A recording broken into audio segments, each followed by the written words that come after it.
लाडकी बहिणींना लाडक्या बहिणींनो 14वा हप्ता म्हणजे ऑगस्ट महिन्याचा हप्ता, या हप्त्या वाटपाबद्दल एक मोठा निर्णय झालेला आहे. सरकारचा एक मोठा निर्णय, महत्वाचा निर्णय या ठिकाणी समोर आलेला आहे. तर नेमका काय महत्वाचा निर्णय? आणि बघा लाडक्या बहिणींनो, तुम्हाला आतापर्यंत 13 हप्ते भेटले असतील तरच तुम्हाला 14वा हप्ता भेटणार आहे. आणि हा हप्ता कधी भेटणार आहे याच्याबद्दल सगळ्या गोष्टी आपण या व्हिडिओमध्ये बघणार आहोत. तर सरकारचा पडताळणी बद्दलचा एक मोठा निर्णय समोर आलेला आहे. पडताळणी सुरू आहे लाडक्या बहिणींनो, मला मोठ्या स्वरूपात या ठिकाणी पडताळणी सुरू आहे.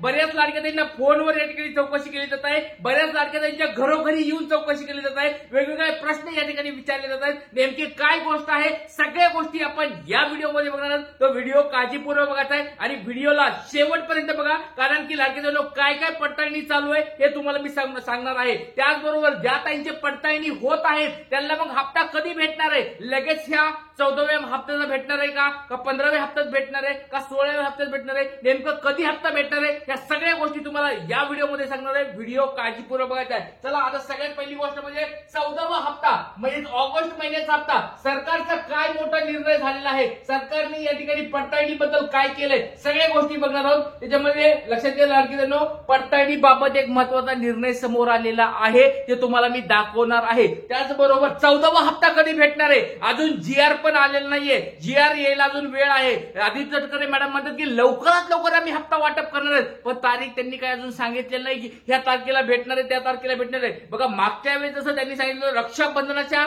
पूर्वसंध्येला पैसे येतील किंवा महिला दिनाच्या पूर्वसंध्येला पैसे येतील किंवा ह्या तारखेला येतील असं बोलत होत्या, पण यावेळेस त्यांनी फक्त सांगितलं लवकर पैसे येतील. अजून त्यांनी तारीख फिक्स केलेली नाहीये की ह्या तारखेला पैसे येतील म्हणून. आणि लाडक्यानो बघा अजून एक पण जीआर आलेला नाहीये. 6 सप्टेंबर या ठिकाणी बघा अजून एक पण जीआर आला नाही. उद्या सुट्टी असणार आहे, रविवार असणार आहे, नंतर परवा सोमवारी या ठिकाणी जीआर येऊ शकतो की काय, आणि त्यामध्ये जीआर आल्यानंतर कोणत्या लाडक्याला पैसे भेटणार आहेत, कोणत्या लाडक्याला बाहेर निघणार, सगळ्या गोष्टी या ठिकाणी आपण बघणार आहोत. व्हिडिओ काळजीपूर्वक. चला तर सरकारचा मोठा निर्णय काय झाला अगोदर आपण बघूया.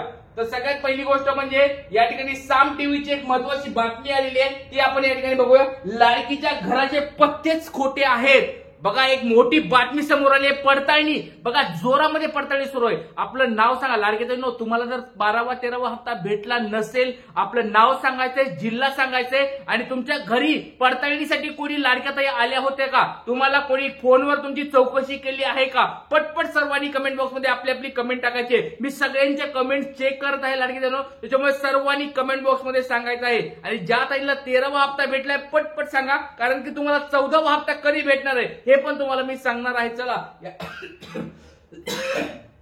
या ठिकाणी बघूया. लाडकी बहीण योजना शासनाच्या यादीमध्ये नाव पण लाडकीच्या घराचे पत्ते खोटे. अंगणवाडी सेविकाच्या पडताळणीतून धक्कादायक माहिती उघड झालेली आहे. बघा भरपूर अशा लाडक्याताई आहेत ज्यांनी काय केले, चुकीचे डॉक्युमेंट जोडलेले आहेत किंवा जुने डॉक्युमेंट जोडलेले आहेत. असे डॉक्युमेंट जर बघितले तर बऱ्याच लाडक्याताईंना या ठिकाणी प्रॉब्लेम होणार आहे पडताळणीमध्ये. बघा भरपूर सारे लाडक्याताई या ठिकाणी 26 लाख लाडक्याताई का आल्यात, कारण काही लाडक्याताईंचे डॉक्युमेंट चुकीचे आहेत. काय लाडक्याताईंचे या ठिकाणी काय केलेले, जे रेशन कार्ड वरले नावं चुकीचे लावलेले आहेत. काय लाडक्याताईंनी या ठिकाणी जे पत्ते दिलेले ते चुकीचे टाकलेले आहेत. काय लाडक्याताईंनी आधार कार्ड एकाचं लावलंय, बँकेचे डिटेल्स वेगळ्याचे लावलेत, असं झालेलं आहे. काय लाडक्याताईंचं डीबीटी अकाउंटचे अकाउंट अपडेट होतं आणि परत नंतर त्यांनी दुसरं अकाउंट जोडले. असे भरपूर सारे कारण आहेत लाडक्याताईंनो. त्या कारणामुळे तुमच्या पडताळण्या परत सुरू झालेल्या आहेत. 26 लाख लाडक्याताईंना 12वा 13वा हप्ता भेटण्याचे हे सगळे कारण आहेत लाडक्याताईंनो. आता बघा एक महत्वाचं कारण समोर आलं ते बघूया. तर लाडक्या घराच्या पत्तेच खोटे या ठिकाणी दिलेले आहेत. म्हणजे लाडक्याताईंनी काय केलेले, समजा एक एक्झाम्पल घ्या की त्या राहतात तिथं सांगली जिल्ह्यामध्ये आणि त्यांनी त्यांचा सांगलीचा पत्ता दिलेला आहे त्यांनी, पण त्या असतात कुठल्या पश्चिम बंगालच्या आहेत. काही लाडक्याताई बांगलादेश मधून आल्यात, काही गुजरात मधून आल्यात, काही दुसऱ्या राज्यातून आल्यात. म्हणजे दुसऱ्या राज्यातून येऊन दुसऱ्या देशामध्ये येऊन काही नेपाळच्या ताई आहेत, त्यांनी पुण्याचा पत्ता देऊन टाकलाय. म्हणजे लाडक्याताईंनो म्हणजे पत्ते, आणि अशा काही लाडक्याताई आहेत ज्यांनी चुकीच्याच घराचे पत्ते टाकून दिलेत. म्हणजे घराचा पत्ताच तिथं कुठंच नाहीये. ते जर ह्या अंगणवाडी सेविका पडताळणीसाठी गेल्या तर त्यांना घरच सापडत नाहीये. तर अशा स्वरूपाची एक मोठी बातमी समोर आली. त्याच्यामुळे व्हिडिओ काळजीपूर्वक बघायचं आहे. आणि पडताळणी चालू आहे लाडक्या बहिणींनो, ही गोष्ट लक्षात ठेवा. पडताळणी झाल्याबरोबर तुम्हाला लगेच हप्ता भेटणार नाहीये. परत तुम्हाला ओरडू सांगतोय, जर तुम्हाला कोणी जर असं म्हणत असेल की पडताळणी चालू आहे, पडताळणी झालं की तुमचे नाव यादीमध्ये येतील, तुम्हाला लगेच हप्ता भेटेल, तर अशा व्हिडिओवर विश्वास ठेवू नका. असे जर फेक न्यूज कोणी देत असेल तर त्या व्हिडिओपासून लांब राहा. लाडक्या बहिणींनो, तुम्ही एक गोष्ट लक्षात ठेवा, पडताळणी सुरू आहे आणि प्रत्येक महिन्यामध्ये पडताळणीमध्ये जर तुमचे नाव पुढे आले, प्रत्येक महिन्याच्या 15 तारखेपर्यंत याद्या बनत असतात. 15 तारखेपर्यंत तुमचे नाव जर पुढे आले, तुमची पात्रता ठरली, तरच तुम्हाला या ठिकाणी पुढचे पैसे भेटणार.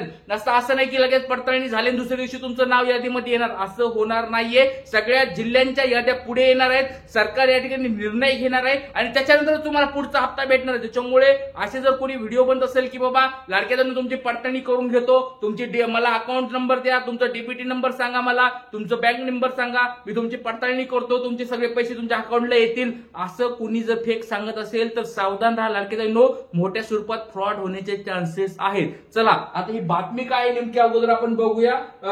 काय या ठिकाणी साम टीव्ही काय सांगितलंय बघा, लाडकी बहीण योजनेबाबत धक्कादायक माहिती समोर आलेली आहे. लाडकी बहीण योजनेमध्ये महिलांच्या घरांचे पत्ते खोटे आलेले आहेत. लाडकी बहीण योजनेमध्ये महिलांनी जी माहिती भरलेली आहे ती खोटी टाकलेली आहे. म्हणजे असं नाही की सगळ्या सरसकट सगळ्यांनी खोटी टाकली, अशा काही लाडक्या ताई आहेत, अशी निदर्शनास आले लाडक्या म्हणजे अंगणवाडी सेविकांना की ज्या ठिकाणी समजा एक 26 लाख फॉर्म आहेत, 26 लाख फॉर्मची पडताळणी चालू आहे. आपल्या एका जिल्हा समजा उदाहरण घ्या, पुणे जिल्हा आहे. आता पुणे जिल्ह्यामधल्या एका जिल्ह्यामधल्या तालुक्यामध्ये एक यादी आली. आता तालुक्यात समजा यादी आल्यानंतर समजा त्या याद्यामध्ये अंगणवाडी सेविकाला भेटली ती यादी, मग यादी घेऊन लगेच लाडक्या ताई काय करणार, त्या पत्त्यावर जाणार. कुठे बाबा हे पत्ता, ह्यांचा काय मोबाईल नंबर आहे, पहिल्यांदा मोबाईल लावून बघणार, मोबाईल जर उचलला नाही तर त्याच्या घरी जाऊन पत्ता चेक करणार आणि पत्ता सापडला नाही तर अंगणवाडी सेविका पडताळणी कशी करणार. तर ह्या अशा सगळ्या गोष्टी समोर येतात आणि पडताळणीला उशीर लागायला जवळजवळ 15 दिवसात ही सरकारने आदेश दिला होता की पडताळणी 15 दिवसात करून टाका, पण बघा जवळजवळ 1-1.5 महिना झाला तरी पडताळणी अजून पूर्ण झालेली नाहीये. आणि लक्षात घ्या, मोठी अजून पुणे जिल्हा असेल, नाशिक जिल्हा असेल, नागपूर जिल्हा असेल, छत्रपती संभाजीनगर जिल्हा असेल, नंतर तुमचा ठाणे जिल्हा असेल, त्या मोठ्या मोठ्या जिल्ह्याची, मुंबई जिल्हा असेल, अशा मोठ्या मोठ्या जिल्ह्याची पडताळणी करणे काही सोपी गोष्ट नाहीये. कमीत कमी 1-2 महिने अजून त्याला लागणार म्हणजे लागणार. ही गोष्ट तुम्ही आताच लिहून ठेवा. मी तुम्हाला सांगतोय तुम्हाला की बघा लाडक्या बहिणींनो तुमची पडताळणी ही लवकरात लवकर होणार नाहीये, वेळ भरपूर लागणार आहे. अंगणवाडी सेविका जरी प्रत्येक एक एक्झाम्पल घ्या, प्रत्येक अंगणवाडी ताईंनी समजा 2 दिवसाला 100 जरी घरं केले तरी भरपूर सारे तुम्हाला असे दिवस लागणार आहेत. त्याच्यामुळे लाडक्या ताईंनो पडताळणी सुरू आहे आणि लवकर जर तुमच्याकडे कोणी घरी पडताळणीसाठी आलं, फोनवर तुम्हाला चौकशी केली, लवकरात लवकर आपली खरी बातमी त्यांना किंवा खरी तुमची जी माहिती आहे ती माहिती त्यांना द्यायची आहे, त्यांना सहकार्य करायचं आहे आणि आपलं नाव पडताळणीमध्ये पूर्ण कसं होईल, लवकरात लवकर आपली पात्रतेमध्ये कसं बसल ते त्यांना या ठिकाणी अंगणवाडी सेविकांना सांगायचं आहे. जर घरात कोणी जर 2 पेक्षा जास्त कोणी लाडक्या ताई असतील तर तुमच्या पद्धतीने तुम्ही एक लाडक्या ताईचा तुम्ही फॉर्म रद्द करा आणि बाकीच्या 2 लाडक्या ताई ठेवा. अंगणवाडी सेविकांना हे रिक्वेस्ट करा, विनंती करा की ह्या 2 लाडक्या ताईंचा लाभ चालू राहून द्या आणि हे जर घरात अजून दुसरे कोणी जास्त असतील त्यांचा लाभ तुम्ही कमी करून घ्या. कारण की पात्रता तीच होती लाडक्या बहिणीची की घरामध्ये 2च लाडक्या ताईंना पैसे भेटणार होते. तर त्या पात्रतेमध्ये बसायचं असेल तर तुम्ही तुमच्या अंगणवाडी सेविकांना व्यवस्थित माहिती द्या. तर ही सगळी गोष्ट लक्षात लाडक्या ताईंनो महत्वाची आहे. त्याच्यामुळे काळजीपूर्वक सगळ्या गोष्टी तुम्ही करायच्या आहेत. तर काही अडचणी असतील कमेंट बॉक्समध्ये मला विचारायचे आहेत. सगळ्यांना हप्ता भेटायला पाहिजे, मागणी आपण सरकारकडे करत आहोत. आणि बघा आज आता गणेश विसर्जन असल्यामुळे जास्त मी काही बोलत नाहीये, पण सोमवारपासून लक्षात घ्या, सोमवारपासून आपण रस्त्यावर उतरणार आहोत. हा महाराष्ट्रातला तुमचा एकमेव लाडका दादा असेल तो तुमच्यासाठी रस्त्यावर उतरणार, लाडक्या बहिणीसाठी पुढे येणार आणि तुमच्या मागणीसाठी लढणार म्हणजे लढणार. तर लाडक्या ताईंनो पिंपरी चिंचवड पासून आपण सुरुवात करणार आहोत. पिंपरी चिंचवड मध्ये कोणी लाडक्या ताई असतील कमेंट बॉक्समध्ये सांगायचं आहे. पिंपरी चिंचवडची आपण सुरुवात करायची आणि बाकीचे तुम्ही सगळे जे दुसऱ्या जिल्ह्यातले असतील त्याची काय रूपरेषा करायची, कशा स्वरूपात त्यांना काय करायचं मी नंतर तुम्हाला पुढच्या व्हिडिओमध्ये सांगतो. तर सगळ्यांनी सहकार्य करा. तुमच्यासाठी मी पुढाकार घेत आहे. सगळे सपोर्ट करताल का नाही तुम्ही सांगा. जर मी तुमच्यासाठी लढत आहे लाडक्या ताईंनो, तुम्ही जर सपोर्ट केला, पाठिंबा दिला तरच या ठिकाणी आपलं हे यशस्वी होणार आहे. नसं तुम्ही जर पाठिंबा नाही दिला, सपोर्ट नाही दिला तर मी एकटा काही करू शकणार नाहीये. तुमच्यासाठी लढत आहे, तुमच्यासाठी झगडत आहे. आपण सगळेजण एकत्र आलो तर नक्कीच काहीतरी होईल. त्याच्यामुळे सगळ्यांनी सहकार्य करायचं आहे. व्हिडिओ जास्तीत जास्त शेअर करायचे आहे. त्याच्यामुळे प्रत्येक लाडक्या ताईपर्यंत हा व्हिडिओ पोहोचेल. इथे थांबतो. जय हिंद, जय महाराष्ट्र, जय शिवराय, श्री गुरुदेव.